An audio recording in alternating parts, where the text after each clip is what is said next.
जय जय राम हरे राम राम जय जय राम हरे जय जय जय जय. काय सांगतोय आता पटकन तुम्ही बोलायचं इकडे लक्ष द्या. भंगाचं पहिलं चरण आहे आपल्याला. ऐका आई, तुकोबा आहे त्या ठिकाणी घरी जाऊन झोपले आणि गावातल्या लोकांनी मीटिंग घेतली. काय तुकोबा सकाळी येतील आणि आपल्याला पंढरपूरला घेऊन. एक जण उभा राहिला आहे. अरे त्या तुकोबांना काय जातं सांगायला? अखंड भजन करत असतो, देव देव करतो, मग देवानं त्याचं काय केलं? एक म्हणला त्यांच्या गाडी लागून आपला आयुष्य वायाला जाईल. दुसरा म्हणला रे बायको नीट जीव लावत नाही त्यांना आणि ते सांगतात पंढरपूरला चला. एक उभा राहिला म्हणला बाकीच्या गप्पा हाणू नका, सकाळी काही झालं तर तुकोबा येणार आहे ना आपल्याला घेऊन.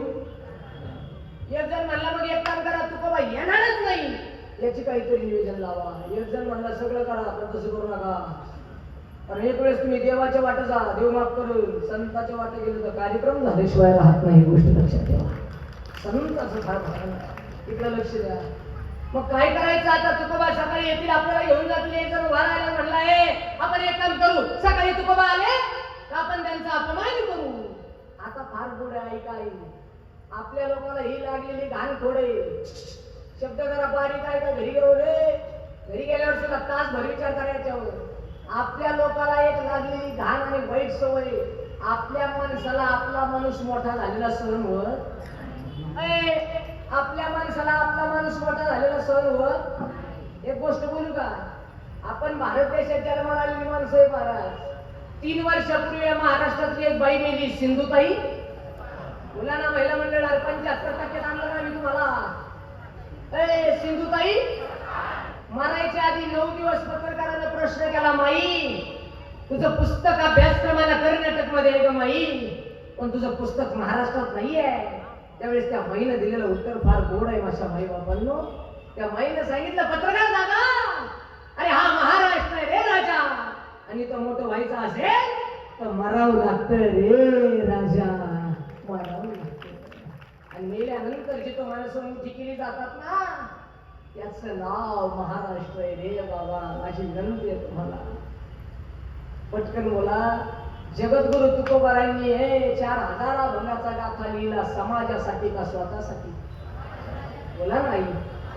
4000 अभंगाचा गाथा लिहिला, समाजासाठी का स्वतःसाठी?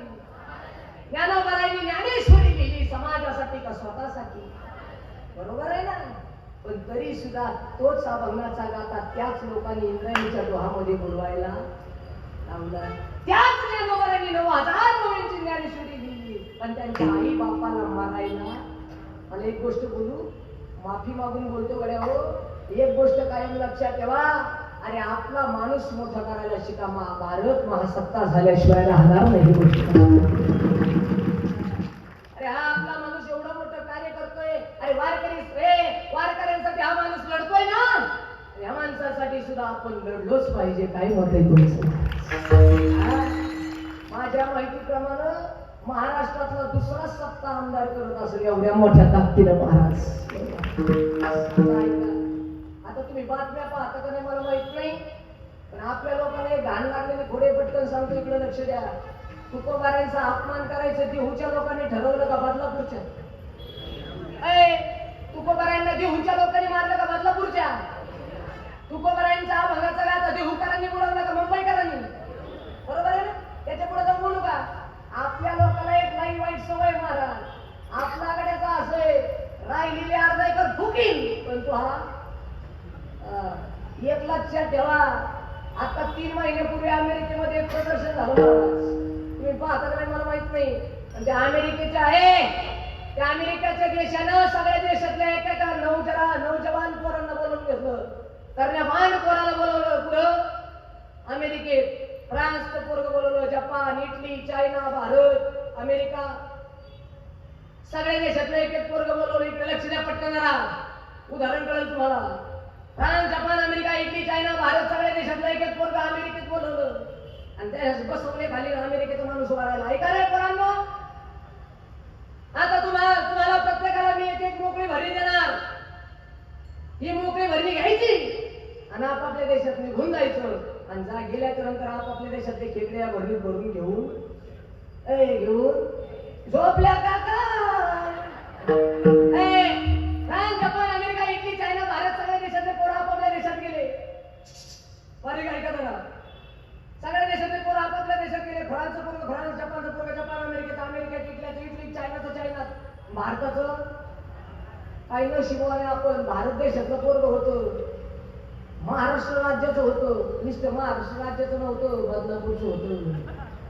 बदलापूरचं अमेरिकेत गेलं, अमेरिकेतून विमानी मुंबईत आलं, मुंबईतून इथं आलं. आल्याच्या नंतर एक मोकळी भरणी दिली होती, ती मोकळी भरणी खोलल्याच्या नंतर बदलापूरच्या एका नदीत उतरलं.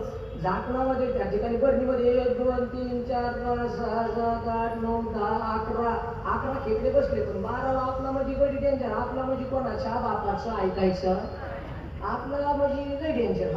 आपल्याने 12वा बी खेकडा बळत भरला, झाकण लावता झाकणच पडलं नदीत. काय पाहता गेलं वाहून, झाकण वाहून गेलं. आता यांनी दुसरं झाकण लावावं, दुसरी भरणी घ्यावं, वरून काही पन्नी बिन्नी लावावं. बिगर झाकणाचीच भरणी घेऊन इमानात बसलं. जसं इमानात बसला तर ते बदलापूरचं ते मला मी बदल करके दिखाऊंगा. गेलं बसलं इमानात.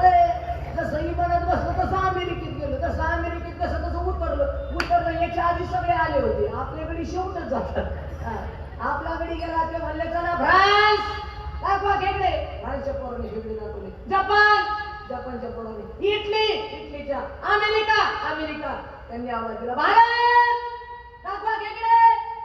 आपला पोरगा वाजला गेला, बदलापूरचं होतं ते मला साहेब हे घ्या खेकडे. ते बिगर झाकण पाहिलं, खेकडे पाहिजे झाकण लावय खेकड्यावर येतील. म्हणल्या साहेब हे खेकड्यावर येणार नाही, मी महाराष्ट्राचा. झाकण लावणार आहो साहेब, मी भारताचा. झाकण लावय बाबा साहेब, मी बदलापूरचा आहे. झाकण लावणार हो. ते म्हणला साहेब टेन्शन घेऊ नका, हे खेकड्यावर येणार नाही. ते म्हणला झाकण लाव ना.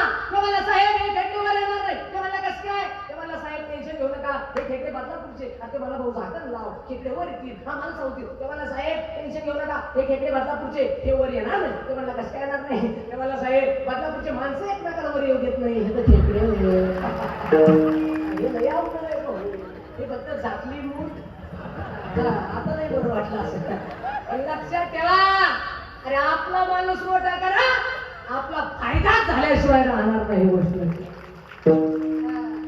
आता माझा मुद्दा कळेल तुम्हाला, पटकन बोलायचं. जगद्गुरु तुकोबराया घरी जाऊन झोपलेल्या गावातल्या लोकांनी मिटिंग घेतली. तुकोबरायांचा काय करायचा? अपमान करायचा. नाता ऐका, अपमान करण्यासाठी जगद्गुरु तुकोबरायांच्या विरोधात गेलेल्या समाजानं माझ्या जगद्गुरु तुकोबरायांच्या विरोधासाठी सगळ्या गावानं पैसे गोळा केले. आई आता शिका ढोंगाचं चढ कळेल तुम्हाला, या संताचा उपकार कळेल तुम्हाला. ऐका, अरे जगद्गुरु तुकोबरायांच्या विरोधात या लोकांनी पैसे गोळा केले, आणि पैसे गोळा केल्याच्या नंतर रे आई तुकोबरायांचा अपमान करण्यासाठी सगळ्या गावानं त्या ठिकाणी विरोध केला. आणि सकाळ झाली, तुकोबाराय सकाळी पहाटे 5 वाजता उठलेले आहे. पांडुरंगाचं भजन केलं, पांडुरंगाची पूजा केली, स्नान संध्या आवरली, आणि जगद्गुरु तुकोबारायांनी डोक्यावर पगडी घेतली. आई इकडे लक्ष असू द्या जरा, आई इकडे लक्ष असू द्या जरा. जगद्गुरु तुकोबारायांनी त्या ठिकाणी डोक्यावर पगडी घेतली, गळ्यामध्ये विणा घेतला, हातामध्ये चिपड्या घेतल्या, आणि जगद्गुरु तुकोबाराय देहू गावामध्ये आले. पटकन इकडे लक्ष द्या. जसे जगद्गुरु तुकोबाराय देहू मध्ये आले ना, आल्याच्या नंतर तुकोबरायांना वाटलं मला आता गावाच्या प्रत्येक घरामध्ये जावं लागेल आणि सगळ्याला माझ्याकडे बोलून घ्यावं. पण जगद्गुरु तुकोबराय गेले आणि पाहतात तर सगळं गाव पुढे जमा झालं होतं. गाव पाहिलं, तुकोबरायांच्या डोळ्यात टचकन पाणी आलं. तुकोबराय बोलायला लागले,